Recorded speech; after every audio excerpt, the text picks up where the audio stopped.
अस्सलाम वालेकुम। आज हम जिस टॉपिक के बारे में बात करेंगे एलएलडी पार्ट 3। हमारा सब्जेक्ट है कॉन्ट्रैक्ट एक्ट। कॉन्ट्रैक्ट एक्ट हमारा सेल्स ऑफ गुड का भी एक्ट होता है हमारे साथ उसका। तो उसके अंदर एक कॉन्सेप्ट होता है डॉक्ट्राइन ऑफ कैवी टेम्पेटर। ठीक है, डॉक्ट्राइन ऑफ कैवी टेम्पेटर का मतलब ये होता है कि जो बंदा चीज़ खरीद रहा है उसने जी होशियार रहना है। ठीक है, वो होशियार होना चाहिए। ठीक है, the doctrine means let the buyer be aware. ठीक है, इसका मतलब ये होता है कि जो बायर है उसने बी अवेयर रहना है, उसने हर चीज़ स्टॉक बजा के चेक करनी है। ठीक है, it is applicable in the contract of sale. ये कॉन्ट्रैक्ट ऑफ सेल में एप्लीकेबल होता है। ठीक है, the object of this doctrine is when the contract of sale is being made buyer and seller is it is a duty। अब कोई buyer और seller के दरमियान कोई कॉन्ट्रैक्ट हुआ है तो ये ड्यूटी है बायर की to examine the goods to his satisfaction. तो ओके, गुड्स को एग्जामिन करे अपनी सेटिस्फैक्शन के मुताबिक बिफोर बाइंग, उससे लेने से पहले। The seller of the goods is not oblige to point out the defects in the good by selling. अब सेलर का ये काम नहीं है कि उसने क्या नाम है कोई काम करना है या उसने उसको चीज़ बतानी है। बायर का अपनी मर्जी है, जब अगर कोई चीज़ देखा, मोबाइल लेने आप गए हैं, मोबाइल लेने से पहले आपने हर चीज़ खुद चेक करनी है। अब सेलर का काम नहीं है कि वो डिफेक्ट्स आपको बताएगा, आपने खुद उसमें चेक करना है। ठीक है, अब एक्सेप्शंस होती हैं इसी कैवी टेम्पेटर के ना पेपर में जो क्वेश्चन आता है वो एक्सेप्शंस का आता है। ठीक है, where the buyer relies on the skill. ठीक है, जब बायर रिलाइज करता है किसके स्किल ऑफ द और skill of judgement of the seller. ठीक है, हम इसको डिटेल में आगे डिस्कस करेंगे। Fitness for the particular purpose. ठीक है, sale by description, sale by fraud और डिफेक्ट्स इन प्रोडक्ट। ठीक है, इसके हम लोग देखते हैं, हम इसको डिटेल में अब बारी बारी करके देखते हैं। Where the buyer relies on the skill on judgement of the seller. Where the buyer makes a known his requirement to the seller. ठीक है, जब कोई बायर अपने रिक्वायरमेंट्स जो होता है ना वो जब buyer where the buyer makes a known requirements. ठीक है, जब बायर अपना जो रिक्वायरमेंट्स होता है ना वो अगर सेलर को बता देता है कि यार ये मेरी रिक्वायरमेंट्स है, मुझे एक ऐसा मोबाइल चाहिए जिसके बैटरी जो है 5000 mAh हो। जब उसने अपनी रिक्वायरमेंट अगर बता दी है, रिक्वायरमेंट बताने के बाद उसका क्या होगा कि वो उसकी इससे उसकी एक्सेप्शन हो जाएगी कि अब वो सेलर का सारा काम है कि सेलर ने उसको ऐसी चीज़ देनी है। ठीक है, for what he accept from the goods and how intends to use them. ठीक है, realise the skill of the seller. अब स्किल ऑफ द सेलर कहता है कि ये आप पे है कि आप मुझे कोई ऐसा मोबाइल दें जिसकी 5000 mAh बैटरी हो, 6.8 इंच की जो है वो स्क्रीन होनी चाहिए। ठीक है, ऐसा मोबाइल दें। Deal with the seller. ठीक है, seller B purchase the timber from the C. ठीक है, बी ने टिम्बर परचेज किया सी से and the fact was made so know seller that the timber was used to railway sleeper. ठीक है, वो कहता है कि उसने एक टिम्बर लिया और उसने बताया कि यार मुझे जो टिम्बर है ना मैंने यूज़ करना है रेलवे स्लीपर के लिए, तो मुझे वही वाला टिम्बर देना जो रेलवे स्लीपर के लिए यूज़ होता है। अब उसने अपनी डिमांड बता दी। एक तरह जब बायर अपनी डिमांड बता देता है तो उसके बाद वो सारा काम सेलर का होता है कि सेलर ने उसे वही चीज़ देनी है जो उसी के लिए काम। Fitness for particular purpose. अब fitness for the goods of particular person in terms of quality and stability. ठीक है, वो जो फिटनेस होना चाहिए, जो भी प्रोडक्ट उसने जब बताई ना कि यार ये प्रोडक्ट मुझे इस काम के लिए चाहिए। तो when a person buys a water cooler the particular purpose to the cools the water. ठीक है, तो उसका वाटर कूलर किसी ने लिया।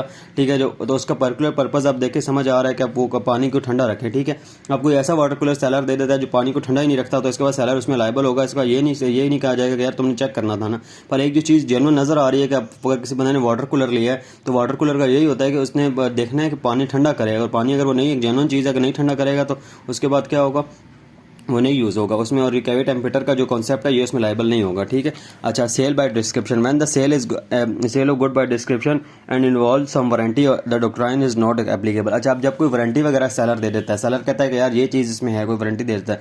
The good sold must be match their description otherwise the buyer entitle to receive the damages from the seller. अब कोई इसने वारंटी दे दी, उसने कहा कि यार ये जो मोबाइल है इसकी 5000 mAh बैटरी है। ठीक है, या ये जो घोड़ा है, घोड़ा मैं बेच रहा हूँ, ये 40 किलोमीटर तक दौड़ता है। उसने कहा कि ये 40 किलोमीटर, घर वो जाता है वो 30 किलोमीटर दौड़ता है सिर्फ। ठीक है, उसके बाद क्या होगा, वो डैमेजेस इससे ले सकता है क्योंकि सेलर ने उसे एक वारंटी दी थी एक। ठीक है, the a promise to sell a machine to be which has not been seen not इसने एक मशीन बेचने का कहा कि जो उसने देखी नहीं थी। ठीक है, A describe the machine was new in condition. A ने क्या किया, डिस्क्राइब किया। जो सेल बाय डिस्क्रिप्शन होती है वो डिस्क्राइब करके दी जाती है। डिस्क्राइब किया कि machine was in good new in condition 1 year old. ठीक है, उसने कहा कि मशीन जो है वो न्यू है और 1 साल पुरानी है। ठीक है, when the machine was receive. ठीक है, जब मशीन को रिसीव हुई, it does not match the with the description. तो वो ये क्या हुआ कि मैच नहीं की, डिस्क्रिप्शन के साथ इसने मैच नहीं किया। ठीक है, तो इसके बाद अब क्या हुआ कि उसने एक वारंटी खुद ही दी थी उस सेलर ने। अब तो ये जिम्मेदारी सेलर की थी कि उसने वो चीज़ प्रोवाइड करनी थी। Sale by fraud. अगर अब फ्रॉड के जरिए कोई सेल हो रही है तो उसमें भी ये वाला जो है ना वो अप्लाई नहीं होगा। The doctrine shall not apply to those purchases which have been made by the buyer under the contract where the consent has been taken.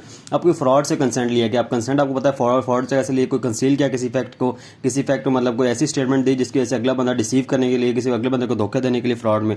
ठीक है, defect of good and if the seller is responsible for all defects good which are not apparent. ठीक है, apparent to the normal intelligence, ठीक है। अब वो सारे seller उस सारे डिफेक्ट्स के लिए लायबल है जो कुछ ऐसे डिफेक्ट्स हैं जो आम बंदे के लिए नहीं होते। अब देखें, कोई कपड़ा आप लेने जाते हैं, ठीक है। अब आपने कपड़ा लेना अपनी अपनी मार्केट के लिए या अपने मतलब दुकान के लिए आपने कपड़ा लेना है, आपको कपड़े की इतनी नॉलेज ही नहीं है, तो अब आपको कपड़े के अंदर अगर कोई चीज़ होगी या कोई ऐसा है तो आपको उसका तो पता नहीं होगा ना, कि जो अपेरेंटली कपड़ा तो आपको बहुत अच्छा नज़र आ रहा है, पर कोई ऐसे अंदर ऐसे डिफेक्ट्स होंगे कपड़े के, कपड़ा जब मतलब अगर इस्त्री किया जाएगा तो कपड़ा ख़राब निकलेगा, या कपड़ा धोया जाएगा तो ख़राब निकलेगा। ये चीज़ें सेलर ने देखनी है ना, सेलर बताएगा। The responsibility of this the buyer is to examine goods where the defect are apparent.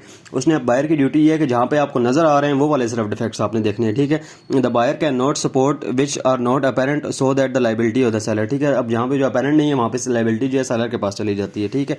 A buyers a cloth from B, ठीक है। इन्हें बायर की क्लॉथ बी से for the purpose of making coat, और उसने coat बनाने के लिए किया, ठीक है। देयर वाज लैटेंट डिफेक्ट, ठीक है। उसके अंदर का कोई डिफेक्ट था कपड़े के अंदर जिसकी वजह से क्लॉथ जो है ना वो अनयूजेबल था, ठीक है, क्लोथ के लिए, कोट के लिए, which made unusual for quotes and the defect could not be pin point by through the examine, ठीक है। अब कोई कपड़ा वो लेने गया और उसने बता दिया था कि यार मुझे कपड़ा चाहिए कोट के लिए, उसने कोई कपड़ा उसको दे देता है, ठीक है। अब ऊपर अपेरेंटली तो कपड़ा ठीक नजर आ रहा था, पर जब कोट बनाने के लिए थे उसके अंदर कोई ऐसा मसला था कि जिसकी वजह से कोट नहीं बन सकते थे, कोई लेटेंट डिफेक्ट था, कोई उसके कपड़े के अंदर कोई डिफेक्ट था उसके सामने नजर नहीं आ रहा था, तो इस वजह से उसमें फिर बायर लाइबल नहीं होगा, उसके लिए सेलर लाइबल होगा, ठीक है। अब कैवी टेम्परेचर का जो हमारा कॉन्सेप्ट है, कैवी टेम्परेचर में यही होता है कि वो जो इसके अब ये कॉन्सेप्ट होता है कि बायर ने अब बी वेयर रहना है, उसने होशियार रहना है, उसने सारी चीज़ें चेक करनी है। पर कुछ एक्सेप्शन है जो मैंने आपको बताई, ये इसकी एक्सेप्शन हैं कि इसके जब ये चीज़ें होंगी तो फिर बायर लायबल नहीं होगा, फिर सेलर लायबल होगा, ठीक है। Thank you very much.